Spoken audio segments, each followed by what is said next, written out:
ये जो स्क्रीन के ऊपर वीडियो आप लोग देख रहे हैं, ये वीडियो महाराष्ट्र के कोल्हापुर विशालगढ़ इलाके का बताया जा रहा है। यहां पर कुछ अतिक्रमण हटाने के नाम पर एक बार फिर जबरदस्त तरीके से मारते आए। यहां पर कुछ गुंडे नारेबाजी करते हुए पुलिस के सामने समुदाय विशेष के लोगों के ऊपर इन्होंने हमला किया है। किस तरीके से महिलाओं को, बच्चों को पीटा है, इसका आगे पूरा वीडियो मैं आप लोगों को दिखाने वाला हूं। दरअसल महाराष्ट्र में जिस तरीके के हालात बनते जा रहे हैं, ऐसा लग रहा है कि यहां पर सरकार कोई नेता नहीं बल्कि ये गुंडे चला रहे, क्योंकि इनके ऊपर किसी तरीके की कार्रवाई नहीं की जाती है और इसलिए इनके हौसले इतने बुलंद हैं कि ये कभी भी किसी भी तरीके की घटनाओं को अंजाम दे देते हैं। इनके ऊपर कोई कार्रवाई नहीं होती। आगे इस घटना के बारे में पूरी जानकारी देंगे कि दरअसल कोल्हापुर में यह बवाल क्यों हुआ है और किस लिए हुआ है और अब तक पुलिस ने इन लोगों के ऊपर क्या कार्रवाई की है। साथ ही साथ दो और बड़ी खबरें आपके सामने रखेंगे। दूसरी बड़ी खबर आ रही है दोस्तों मणिपुर से, जहां पर एक बार फिर फसाद हुआ है, जिसमें एक हमारे देश के सेना का जवान हमारे बीच नहीं रहा है। अफसोस कि मोदी जी इस पर खामोश है। खैर आगे इसके बारे में बात करेंगे। तीसरी बड़ी खबर आ रही है, यहां पर राहुल गांधी ने एक बार फिर देश की मीडिया के ऊपर करारी हमला किया है। राहुल गांधी ने, जो मीडिया आज हमारे देश के बेसिक मुद्दों पर बात ना करते हुए अंबानी के बेटे की शादी पर जो है टेलीकास्ट कर रही है, उस पर कटाक्ष किया है। किस तरीके से, आगे राहुल गांधी के बयान को भी सुनेंगे। उससे पहले एक छोटी सी रिक्वेस्ट आपसे है, अगर आपको भी लगता है दोस्तों हमारे देश के प्रधानमंत्री मोदी जी को देश के लोगों के नाम एक संबोधन करना चाहिए और इसमें एकता भाईचारे पर लोगों को संदेश देना चाहिए, अगर मेरी इस राय से आप लोग सहमत हैं तो कमेंट सेक्शन में इस पर अपना फीडबैक जरूर दीजिए। इस वीडियो को ज्यादा से ज्यादा लाइक करिए, शेयर करिए, चैनल पर नए तो सब्सक्राइब जरूर कर लीजिए। हमारे देश के चंद नेता, बाबा और जो बड़े बड़े लोग हैं, उनके दिए हुए बयान की वजह से देश में जो नफरत फैली है ना, उसका नतीजा यह है कि आए दिन देश से कहीं ना कहीं कुछ ना कुछ घटनाएं देखने को मिल रही। इसी तरीके से महाराष्ट्र के कोल्हापुर के विशालगढ़ किले इलाके से एक और बड़ी घटना, एक और बवाल देखने को मिला है, जहां पर समुदाय विशेष यानी मुसलमानों के ऊपर हमला किया गया है और उनके घरों में घुस घुसकर किस तरीके से कुछ नारों के साथ लोगों ने गुंडागर्दी की है, मारपीट उनके साथ की है। जरा वीडियो देखिए, उसके बाद इसकी चर्चा करेंगे।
तो जैसा कि दोस्तों आप लोगों ने ये वीडियो देख लिया है, ये महाराष्ट्र के कोल्हापुर के जो है विशालगढ़ इलाके की वीडियो है, जहां पर कल अतिक्रमण हटाने के नाम पर गुंडागर्दी देखने को मिली है।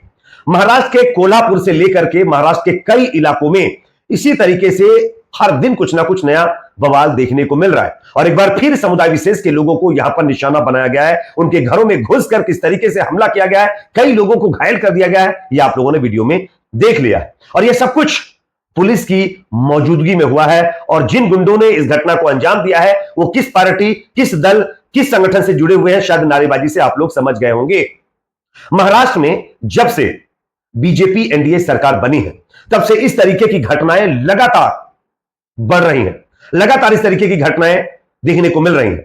दरअसल बीजेपी के नेता भी इसमें एक बड़ी वजह है, क्योंकि बीजेपी के नेताओं के विवादित बयान भी महाराष्ट्र के अंदर काफी हद तक नफरत बढ़ाने का काम कर चुके हैं और जिसका नतीजा आपके सामने है। अब आप बताइए कि अगर मान लेते हैं 1% भी अगर आपने किसी जमीन पर गलत तरीके से कब्जा कर लिया हो या फिर आपका घर, मकान, दुकान गलत तरीके से बनाया गया हो, गलत तरीके से उसमें जो है कब्जा किया गया हो, अगर उसको हटाने का प्रोसेस किया जाता है तो पुलिस और प्रशासन करता है, लेकिन आप यहां पर देखिए, कोल्हापुर के अंदर पुलिस प्रशासन तो सिर्फ मूक दर्शक बना रहा है। यहां पर गुंडों ने किस तरीके से अतिक्रमण के नाम पर अपनी साजिश को अंजाम दिया है, ये आप लोग देख सकते हैं। और इसी तरीके से पूरे देश में आज माहौल बनाने की कोशिश की जा रही है। सबसे आश्चर्यचकित करने वाली बात तो यह है कि देश में जब से एनडीए सरकार बनी है 4 जून के बाद अब तक 10 से ज्यादा मॉब लिंचिंग की घटनाएं हो गई हैं। लेकिन प्रधानमंत्री मोदी से लेकर के बीजेपी के नेता गृहमंत्री अमित शाह तक कोई इस पर बोलने के लिए तैयार नहीं है।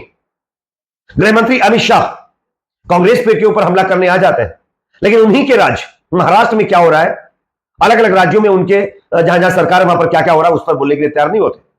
मॉब लिंचिंग जैसी घटनाएं लगातार देश में बढ़ रही हैं। जैसा कि मैंने आपको डेटा बताया कि 4 जून के बाद अभी तक 10 से ज्यादा मॉब लिंचिंग की घटनाएं हुई, जो कि रिकॉर्ड है। और जो रिकॉर्ड में नहीं आ पाई है वो तो छोड़ दीजिए आप, लेकिन मोदी जी ने अभी तक इस पर एक शब्द नहीं बोला है। क्या हमारे देश के प्रधानमंत्री जी को एक संबोधन नहीं करना चाहिए देश के नाम, जहां पर लोगों को वो ये मैसेज दें कि हम सबको मिलजुल कर एकता भाईचारे के साथ रहना चाहिए? लेकिन मोदी जी के मुंह से एक शब्द नहीं निकलता। हाँ, मोदी जी जो है गाय भैंस मंगलसूत्र के ऊपर चर्चा कर लेते हैं, उस पर बातचीत हो जाती है, लेकिन यहां पर भाईचारे पर एक शब्द उनके मुंह से नहीं निकलता है। हालांकि असदुद्दीन ओवैसी ने इस मॉब लिंचिंग जैसी घटना पर जो है बात की है, बयान दिया है। क्या कहा जरा सुनते हैं, उसके बाद इसकी चर्चा करें। 4 जून से मैं आपको बोला कि इतने 10 से ज्यादा मुसलमानों का मॉब लिंचिंग हो रहा है।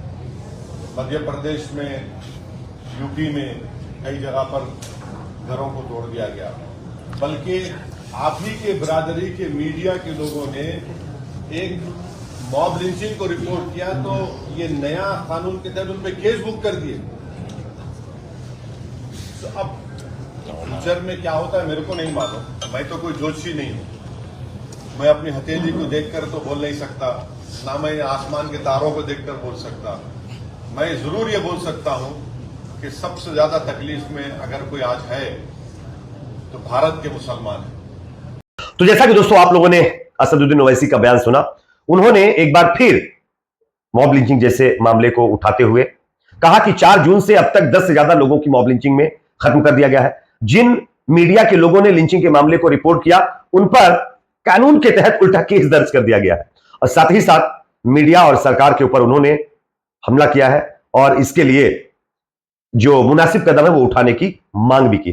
क्या जो बयान ओवैसी दे रहे हैं, जो बयान ओवैसी को देना पड़ रहा है, जो कंप्लेंट ओवैसी सरकार से कर रहे हैं, क्या इस पर खुद सरकार संज्ञान लेते हुए काम नहीं कर सकती थी? क्या हमारे देश के प्रधानमंत्री मोदी, देश के गृहमंत्री अमित शाह को मिलकर मॉब लिंचिंग जैसी घटनाओं पर सीरियस नहीं होना चाहिए, इस पर कार्रवाई नहीं करनी चाहिए? लेकिन मोदी जी, अमित शाह जी के मुंह से इस पर एक शब्द नहीं निकलता है। मोदी जी, जैसा कि मैंने आपको बताया, मुसलमानों पर बयान दे देते हैं कि उनको सारा रिजर्वेशन दे दिया जाएगा, अगर आपके घर में 2 भैंसें हैं तो एक छीनकर मुसलमानों को दे दी जाएगी, लेकिन उनको खत्म किया जा रहा है, मुसलमानों को दिन दहाड़े खत्म किया जा रहा है, उस पर उनके मुंह से एक शब्द नहीं निकल रहा है। इससे साफ पता चलता है कि किसका इरादा क्या है। खैर, अगला अपडेट मणिपुर से सामने आ रहा है। मणिपुर में एक बार फिर फसाद देखने को मिला है। जानकारी यह मिल रही है कि मणिपुर में सेना के जवानों और कुकी समुदाय के जो लोग हैं उनके बीच झड़प हुई है, जिसमें सीआरपीएफ के एक और जवान हमारे बीच नहीं रहे, वो शहीद हो गए। जीरी बाम में कुकी उग्रवादियों के साथ ये झड़प देखने को मिली है। अब आप बताइए, मणिपुर 1 साल से हिंसा की आग में झुलस रहा, क्या हमारे देश के प्रधानमंत्री मोदी जी को वहां जाकर के लोगों का हालचाल नहीं जानना चाहिए था? जो मोदी जी आज अंबानी के बेटे की शादी में चले जाते हैं, वहां पर जाने के लिए उनके पास टाइम मिल जाता है, वही मोदी जी मणिपुर नहीं जाते हैं। मोदी जी ऑस्ट्रेलिया का दौरा कर लेते हैं, रूस का दौरा कर लेते हैं, तमाम राज्यों के चुनाव प्रचार में चले जाते हैं, लेकिन मणिपुर हमारे देश का हिस्सा है, हमारे देश का एक राज्य है, वहां पर अब तक क्यों नहीं गए? क्या यह सवाल हमारे देश की मीडिया को नहीं करना चाहिए? लेकिन आज मीडिया इस पर चुप्पी साध कर बैठा हुआ है। मीडिया के मुंह से इस पर एक शब्द नहीं निकलता है मोदी जी के खिलाफ। और मोदी जी के खिलाफ क्या, अगर कहीं फसाद हो रहा है तो देश के प्रधानमंत्री मोदी जी की जिम्मेदारी है कि वो इन पर काम करें, लेकिन उनसे कोई सवाल जवाब नहीं होता है। क्या मणिपुर के लोग हमारे देश का हिस्सा नहीं है, हमारे देश के लोग नहीं है, जो उनको इस तरीके से छोड़ दिया गया है? खैर, आप लोग भी इस पर सवाल करिए। अगला अपडेट, राहुल गांधी ने एक बार फिर मीडिया को लेकर सवाल खड़े किए हैं। राहुल गांधी ने हमारे देश की गोदी मीडिया पर सवाल खड़े करते हुए क्या कहा है, जरा सुनिए, उसके बाद इसकी चर्चा करें। अब राहुल गांधी जो बोल रहा है वो कैसे दिखा सकता है? अब वो क्या कहेगा, आप देखा, अब जाएगा टीवी पे, आप देखेंगे अंबानी जी के बेटे की शादी हो रही है, आप देखना वहां पे धूमधाम से, मतलब मजा आ रहा है, दुनिया के लोग आ रहे हैं, सेल्फी ली जा रही है, और आप लोग यहां पे भूखे मर रहे हो। तो यही सच्चाई है, ये मैं आपके सामने रखना चाहता था। आपने इतने प्यार से मेरी बात सुनी, इसके लिए दिल से धन्यवाद। तो राहुल गांधी के बयान को आप लोगों ने सुन लिया है। राहुल गांधी ने स्पष्ट तरीके से कहा है कि आप लोग, यानी जनता को संबोधित करते हुए, स्टूडेंट्स को संबोधित करते हुए कहा कि आप लोग यहां मर रहे हैं, आपकी किसी को फिक्र नहीं है। अंबानी की बेटी की शादी है, पूरा मीडिया वहां पर लगा हुआ है, सेल्फियां ली जा रही है और उसमें हमारे देश के प्रधानमंत्री मोदी भी शामिल है।